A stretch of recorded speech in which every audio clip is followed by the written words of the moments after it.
ඉතින් තවත් අලුත් සුබ දවසක් ඔයාලා හැමෝටම. මම අද කියන්න යන්නේ ලේසියෙන්ම මැනිෆෙස්ටේෂන් කරන්න පුළුවන් විදිහක්. එක ට්‍රික් එකක්. ඉතින් ඔයාලා මැනිෆෙස්ටේෂන් කරන එක අමතක වෙනවද? නැත්තම් චිත්ත රූප මවන්නේ අද මවන විදිහට නෙමෙයි හෙට කරන්නේ. අන්න ඒ වගේ ප්‍රශ්න තියෙනවා. නැත්තම් ඒ වෙලාවට හරියටම කරන්න බෑ. සමහරවිට අමතක වෙනවා. ඉතින් මේ හේතු නිසා ඔයාට පොඩි ට්‍රික් එකක් කියන්න.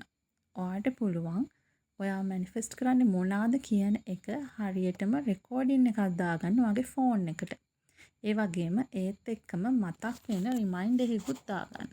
එතකොට ඔයාට ලේසියෙන්ම එදිනෙදා දවසේ කරන වැඩත් එක්කම මේ රෙකෝඩින් එක අහගන්න පුළුවන්. එතකොට ඔයාගේ ටයිම් එකත් ගොඩක් ඉතුරු වෙනවා. මම මේකට ඔයාලට එක උදාහරණයක් කියන්න. අපි හිතමු ඔයාට තියෙනවා විභාගයක් පාස් වෙන්න.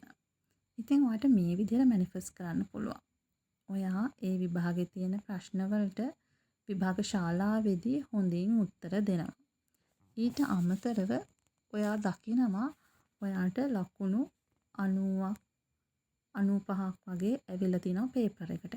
මෙන්න මේ දේ ඔයා හිත මැනිෆෙස්ට් කරන්න.